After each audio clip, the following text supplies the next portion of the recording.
Cloudcast Media presents from the massive studios in Raleigh, North Carolina. This is the Cloudcast with Aaron Delp and Brian Gracely, bringing you the best of cloud computing from around the world.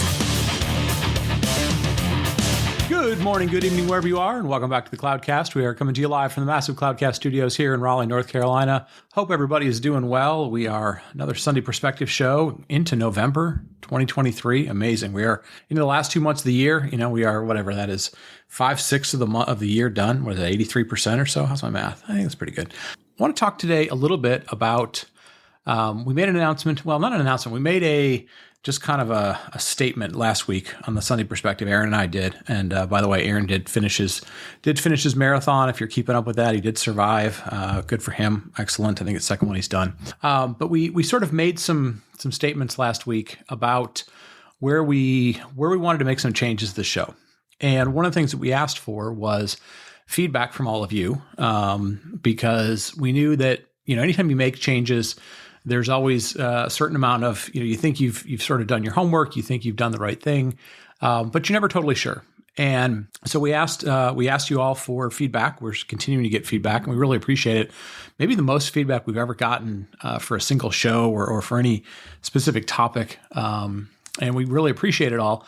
And so what I wanted to do is not so much go through, rehash what we did last week and what changes we may or may not make, but it kind of dawned on me as we were doing it that we had the luxury of pre-announcing some potential changes we were going to make, getting a bunch of feedback from the community, again, which we really, really appreciated, and then being able to kind of percolate on that feedback, kind of listen to that feedback, balance it against some of the things that Aaron and I had talked about, and then, kind of go forward and make some decisions. And as we talked about on the show before, we wanted to make sure that, this show is only valuable if the community is interested in it. And, Aaron and I, if nobody was interested in it, him and I could just, go to IHOP and have breakfast once a week. We could skip the podcast, skip finding guests and all these other sorts of things. But if y'all find it useful, then it's useful for us. It's useful for us to continue doing it. Anyways, what I thought I would do, because we're still sort of, I think of it as in kind of feedback and listening mode, collecting mode. We haven't finalized some decisions, and actually some of the feedback you've given us has made us rethink some of the things. But what I thought I would do is sort of use that perspective of us kind of pre-announcing some stuff and put it in the context of some announcements that have been made recently, whether it's, like a HashiCorp changing their licensing or, some other tech announcements have been made recently that, I guess if you're sort of scoring at home, you might say, well, that didn't go over terribly well, or at least it wasn't perceived as, entirely glowing or great.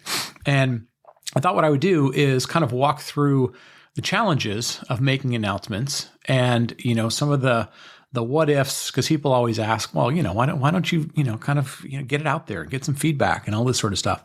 So I thought what I would do on this show is sort of walk through kind of the mechanics and the anatomy of what announcements look like, especially from communities and companies and organizations and groups and so forth, and some of the challenges that go on, both, good and bad, in terms of making announcements and dealing with, community feedback that may not be entirely favorable. So I'm going to do that right after the break. Are you looking to stay ahead of the curve in the latest trends in enterprise tech? Look no further than the Breaking Analysis podcast with Dave Vellante. This data-driven program dives into the most important topics facing the enterprise tech industry today.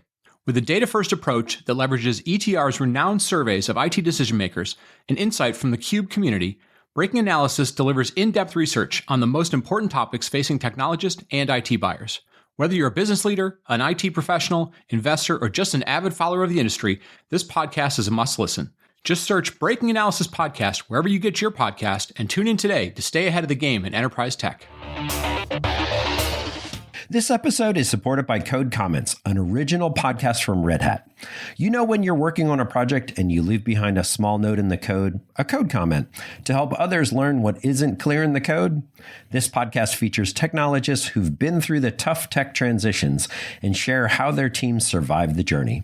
In each episode, Red Hat's Jamie Parker recounts the behind-the-scenes stories of experienced technologists from across the industry who share what they've learned from implementing new technologies.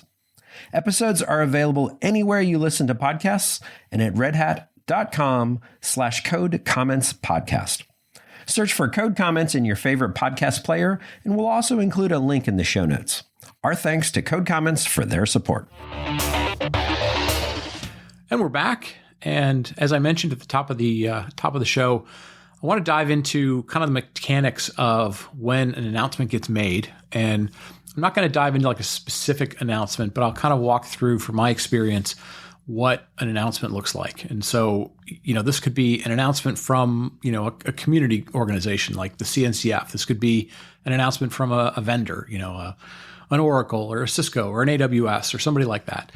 It could be an announcement from, an open source project. It could be, any sort of announcement that has to get made. And so I thought what I would do is kind of walk through the anatomy of it, just so people have a sense of, why are certain announcements made certain ways? What are some of the constraints, some of the considerations? What's the process of figuring out what to announce? What has to happen ahead of time so that people aren't blindsided? What are some of the tactics that the different organizations take in terms of figuring things out, as far as, how do I put feelers out there and figure out if this is going to go well or if it's not going to go well, or, which groups are we going to upset? How are we going to deal with negative feedback and all sorts of stuff like that? So I thought I would sort of walk through the anatomy of that, because I think it is sort of useful to understand, especially, when announcements are made. Look, I can't tell you that this is how you should feel if your favorite project moves from, being freely open source and having a certain license to having a changed license. You're going to have certain emotional feelings about it. But I think it's useful to understand the context of the bigger picture of when these announcements are made. What are the things that went on behind the scenes? How long did it take to get there? Who was typically involved? What were the amplification mechanisms and all that kind of stuff? So let's just take an announcement, right? Let's take an announcement like the HashiCorp announcement about Terraform, or actually the HashiCorp announcement about their licenses. And I'm not going to go into the specifics of that, but let's just kind of walk through an announcement like that. So you have a company or an organization which has, in this case, a piece of technology or a technology project that is used by a lot of people. And lots of different people have different perspectives on their role in that technology. And by different perspectives, I mean, in the case of a vendor, you're going to have relationships with your end customers, your paying end customers, your commercial customers, if you will. They have an expectation of product quality, for example, product support and lifecycle, training, integration with things within their system. But their relationship is very much one that is, both immediately transactionable, kind of transaction based, but also, there's a sense of, this is somewhat of a midterm or long-term type of relationship, because the thing that the vendor in this case provides is something that you are putting into practice, that you are reliant upon, and hopefully is driving some aspect of your business, right? So there's those kind of constituents, if you will, or people who care about this announcement. There are going to be technology partners, business partners, people who are sort of one step removed from your organization, your business, and they care about it, but they may care about it in a way that is the same way that like an automotive company cares about a carburetor or an axle for for the tires, or maybe you're the company that supplies the the glass for the rearview mirrors or something along those lines. And so they may look at what you do as a component part of something that they build something bigger, a bigger solution, a bigger capability, and so forth. And so they're really trying to understand things like pricing and licensing and how many other partners, if you will, have access to those types of things, right? So they have a different sort of relationship with you in that it's somewhat commercial. It does have a life cycle to it, but they're also, having to think about kind of two sides of a strategy, right? Both a supplier strategy and a commercial strategy. And so, again, slightly different relationship. And then you have, in the case of like a vendor who has like an open source project, in this case, we're kind of hypothetically talking about something like Terraform, but again, not specifically Terraform.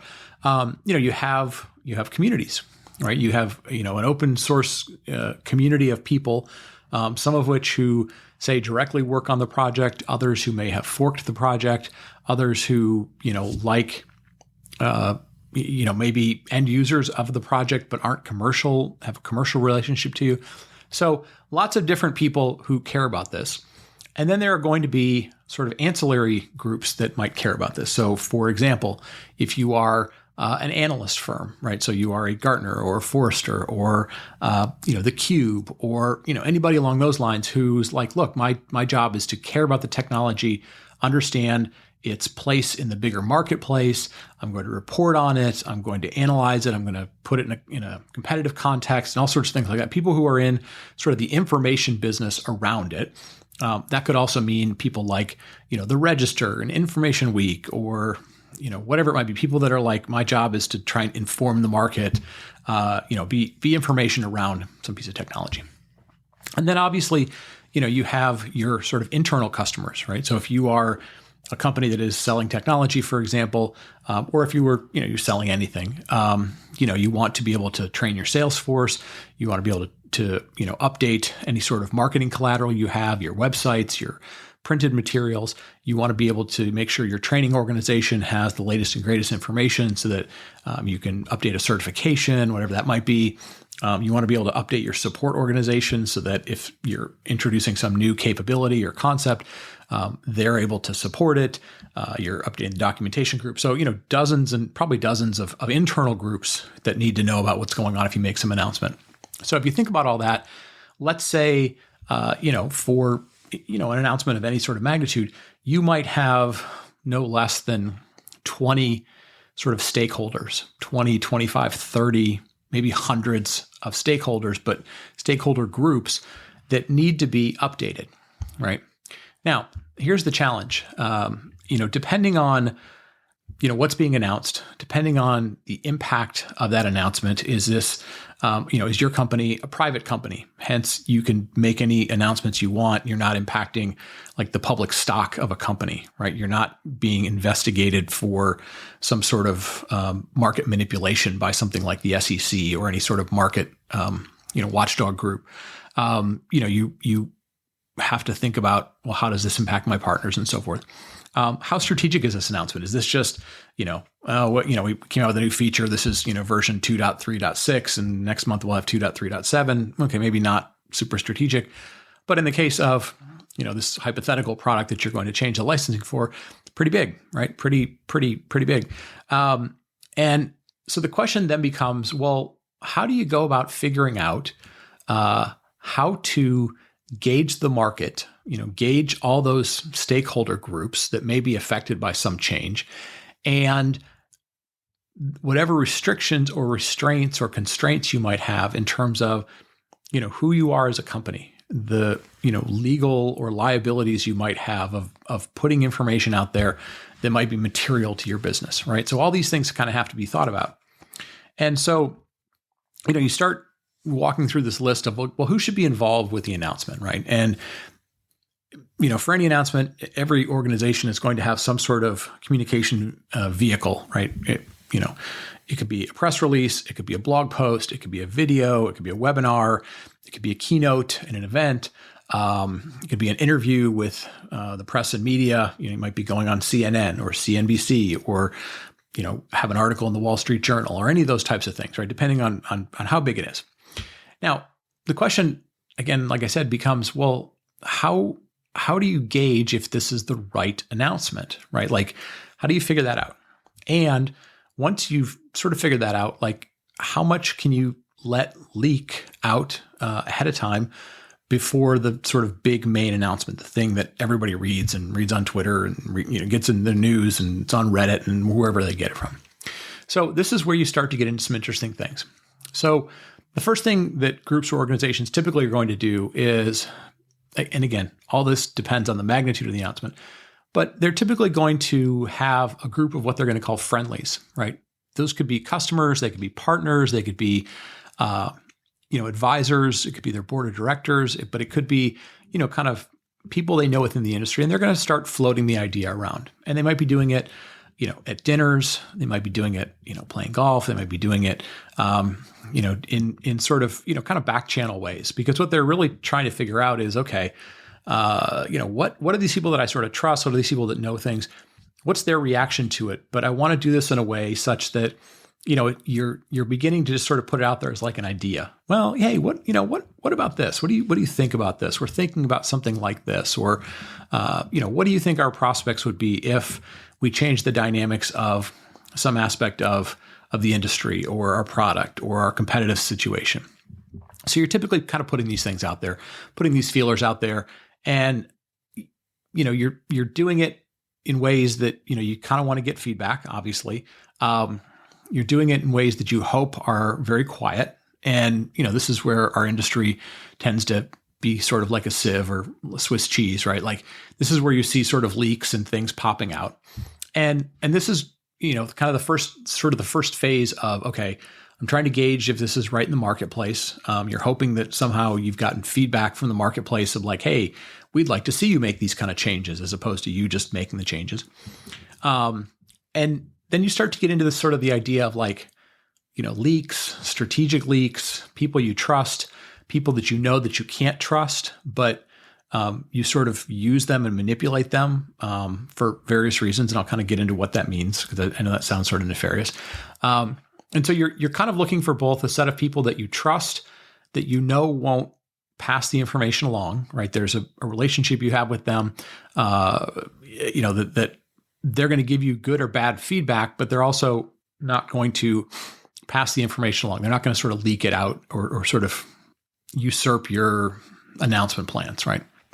The second thing you start figuring out is, what is going to be your amplification plan? And this is where having relationships with various types of media outlets, whether those are formal news outlets or the BBC or the Wall Street Journal or the Washington Post or the New York Times or whatever is kind of the big big kind of national media and press that you have in your country. It could be as small as podcasts, so it could be the Cloudcast, it could be Software Defined Talk, it could be whatever. You're kind of out there using those types of things. This could be the Register or kind of formal media or analysts, and this is where you're kind of figuring out, okay, who of those people, who of those groups are friendly?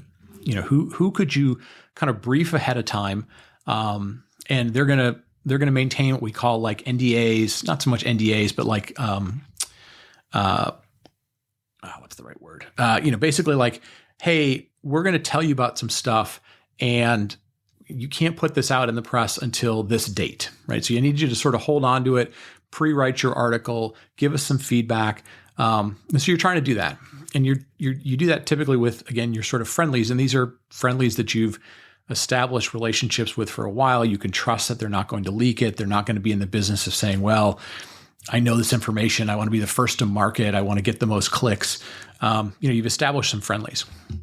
Now, you may also, depending on how good you feel about your information, you may also go to some that you sort of know that you don't trust. And I don't mean like they're untrustworthy, but like you're like, well, there's a 50-50 chance or better than 50-50 chance that if I tell them something, they're just going to publish it. They don't really care about our embargo. That's the word I was looking for before, embargo, right? They're just going to publish it out there. And so this is where you see sometimes, like, oh, well, rumors are floating around that this thing might happen. And what companies or organizations are typically doing when that happens is, they might just have bad internal communication and something leaked out, right? The typical thing of like, hey, some engineer knows about something and they kind of started drinking at the bar and somebody was sitting next to him and they heard about things, right? The classic like, oh, I learned about the new iPhone because, some engineer was walking around with it. They had a prototype, right? Or somebody was loud in an airport and they got drunk and they started talking about it and they, shouldn't have done that or whatever it is. Those things happen. But the other thing is there are intentional sort of leaks where, you're kind of putting out a feeler out there. You're hoping that somebody will write about it. You're hoping that the market will kind of speculate about what might happen. And this is where you see people come back and, the next day they put out a denial. Oh, we have no idea how this got out there. No, those things aren't our plans. And oftentimes what that typically means is, one of two things happen. Something internally leaked that shouldn't have leaked. Okay. That happens somewhat. Or the feedback that they got was, oh my gosh, there was some stuff that we did not realize. We had no idea that was going to be as, hated or maligned or upsetting as it was. Right. And, so some of that is kind of, okay, we put that out there. Now, the trick to all this is you got to be very careful about that, because the more you are kind of using that, you might be able to get away with that with one time or once a year or something like that. But what ends up happening is what you don't want to do is kind of burn friendlies, or you don't want to burn, certain people whose reputation could be kind of destroyed or maligned if you're kind of putting things out to them. They write up an article as if like, hey, I have sources that say this, or, I'm hearing that this is going to happen. And then you go out of your way and be like, no, that's totally not true. That person has no idea what they're talking about. They're, untrustworthy. And now you've sort of, you've burned a source, if you will. And so you can only get away with that with announcements, so often. And this is why, again, companies have, companies and organizations have different ways of making those announcements. So anyway, so you go through this whole kind of feeling out what's going to happen process. And I talk about, there's lots of different ways to do it. You want to talk to friendlies, you want to talk to the marketplace, you want to talk to your communities. Now, the challenge to that is, again, depending on how much you're willing to put out there, you're also willing to sort of give up a certain amount of competitive advantage. Right? Essentially, if you're telling the world maybe kind of we might be going in this direction, depending on how far in advance you're putting that out there, you run the risk that your competitors get wind of this. And they might go, oh, okay, well, if that's what they're potentially going to do, here's how we could counter that. Here's how we could, if they move here, we could move there, right? Kind of move the chess pieces around the board. And so, you have to be very careful about that as well, of how much information is potentially going to get to your competitors. If you are a public company as opposed to a private company, and so this is where things like the HashiCorp thing come into play, but this applies to lots of companies. You also have to be very careful because, depending on how it leaks or how it gets out there or whatever it is, that information can be, deemed to be material, and people might, trade the stock price up or down based on certain speculations. And if things go wildly different than maybe you intended to put them out there, now you open yourself up to all sorts of potential lawsuits and litigation of, misleading the marketplace or misleading investors or, poor communication or whatever it might be.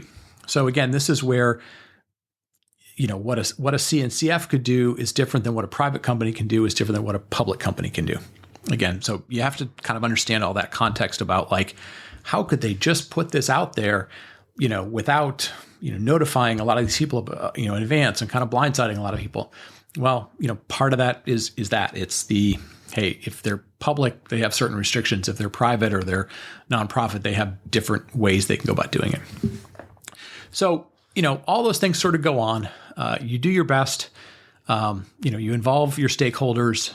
If, like I said, this is a new product announcement or so new capability, you're having to figure out how much can I do internally, knowing that people have a tendency to like to tell secrets and let stuff leak out and so forth. And so, there's times when internal companies and groups can't train all their people up ahead of time. They in fact have, these sort of rushed plans to happen the next day after a big announcement, right? So oftentimes, employees will find out about things from Twitter. They'll find out about them from a text message from somebody who read it on Reddit or wherever they did. And that's not unusual because, again, as much as companies are big things, they have to kind of operate with the idea that, quiet stuff, secret stuff is probably going to leak somehow. So I have to, kind of balance between, do I want to risk it leaking, by training up a whole bunch of people 2 weeks in advance, or do I just say, well, I'm going to get the press release out. I'm going to get the FAQ out. I'm going to get some early slides out. I'm going to do some media hits. And then we're going to have a plan to ramp up training literally like the next day and for the next couple of weeks or whatever it might be. Those are other things that kind of have to get taken into consideration. Now, how that happens, you do the announcement, it goes well, great. You continue on with your plans. It doesn't go well. So there's sort of three things that can happen. One, it goes really great. All right, everybody's happy and pop the champagne and everyone's excited. And, maybe your stock price goes up, your customers are all calling and wanting it. Great. The second thing that can happen is you do all this stuff, you make the announcement and nothing. It's crickets. It's, the market basically says, I don't care. Doesn't seem interesting to me. I don't care. That's almost the worst, right? I mean, that's the joke that falls flat. So that's the second thing that can happen. The third thing can happen is it goes badly. And going badly is, you would think, okay, well, that's the worst thing that could happen. But the reality is when it goes badly, at least you're getting noticed. You're getting feedback from people. You're going to find out kind of immediately whether or not the plan that you thought you had in place was well executed, or the thought process you had, the rationale behind it was well executed. And if it goes badly enough and people notice it, now you have an opportunity because you have a relationship with these people. Now, they might be screaming and yelling at you and throwing eggs, virtual eggs and tomatoes and blah, blah, blah. But at least there's an opportunity for you to say, okay, let's have a conversation about this. And, this is, again, where you get into sort of secondary announcements that companies are going to make. And this is where you then sort of have to go through the really big question, which is, are we still fully committed, even with bad feedback, bad reviews? Are we still fully committed to this announcement we made? Or do we have to figure out some sort of plan B? Do we walk it back? Do we make changes based on, the top feedbacks that people have given us? Can we make adjustments to it? And so you sort of have to go through that whole process. And sometimes the announcements you make, and again, we're using this sort of HashiCorp license thing as our framework for this. Some of those things are pretty binary. Yeah, this was the old license. This is the new license. This is what we're doing. There's not a whole lot of sort of gray options in there, right? There's not sort of, in the case of this licensing, like, oh, it's a hybrid license, like it's open, but it's not open or whatever. And there are some variations in that, but in the case of this one, it was old license is this way, new license is this way. There's not a whole lot of doing that. Now, could they have come back and said, oh my gosh, we had no idea people were going to be so upset about this. And, the messaging didn't hit and everybody thought we were, terrible and whatever. Yeah, you could walk it back. You're going to take some hits from the marketplace. You're going to take some reputational hits. You might take some hits from a stock price perspective or valuation of your company perspective.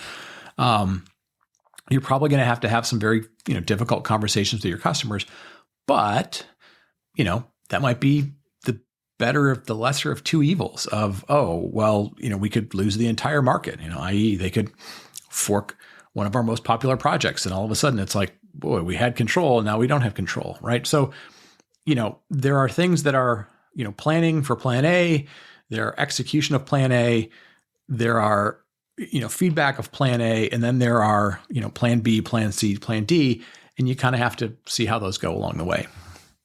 So anyways, that's kind of how all this stuff works. And so it's never as simple as, CEO just decides to do this, CTO or, important person in the company just decides to do this. Now, I mean, that happens. I mean, we see tantrums happen on Twitter, formerly, or X, formerly known as Twitter, however we talk about it now, where I'm sure there are some, unilateral decisions that Elon Musk makes or Mark Zuckerberg makes or, whatever, Larry Ellison makes at Oracle. But for the most part, these things are, done by groups. There's a number of people involved because there's a lot of parties involved that have an interest in what you're doing. They take a while. You try and make the best decision you can up front. And there are ways that you can gather feedback from the marketplace. Some of them are kind of direct, some of them are indirect, some of them are back channel, some of them are, controlled leaks, some of them are uncontrolled leaks, but you kind of know what kind of net you're putting out there in the water. There are lots of tips and tricks and techniques that people use to figure these things out. And so as you're seeing announcements in the news about stuff, kind of just keep these things in mind when you're seeing, rumor is, sources say, anonymous sources. These are all the things that are going on behind the scenes to try and figure out, again, this is the sort of experimentation of announcements that are going on. And again, you're trying to figure out, okay, this ecosystem of, all these people that have an interest in what we're doing, how do I get the best outcome? But also, how do I get the most feedback possible? How do I get as much information as I can to hopefully make the right decisions? And then you figure out how committed you are to those decisions if plan A didn't go as well as it wanted to. So anyways, hopefully that was somewhat useful. I know, like I said at the top of the show, Aaron and I have been incredibly thankful for all the feedback that we've gotten so far. We still love to hear more from folks about, some of the decisions or some of the suggestions. I want to say decisions, suggestions we've talked about in the previous show about, potentially going to a third show each week, potentially moving the days around a little bit, potentially using some different formats and mediums to doing it, some stuff like that. And I know people have had some very strong opinions, and we are super thankful for all of them. We're going to try and make sure we respond to all of them. But so we're still working through that. But, for us, the nice thing is we're a little two-man operation. We're fully private.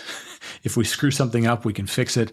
But we'd prefer not to screw it up if at all possible. So, but him and I have also been part of larger organizations, large announcements, large launches, all sorts of things. And so we thought it would be useful to kind of, share some of the, here's how a little company does it, but here's how big companies do it. Here's the challenges they face. Here's where they can get things right. Here's where they can get things wrong. And hopefully some of that, once you sort of understand how the behind the scenes works, how the sausage is made, it'll help you a little bit as you see announcements that are put out there. And you can kind of, have a mental framework of like, oh, okay, I think they probably did it this way.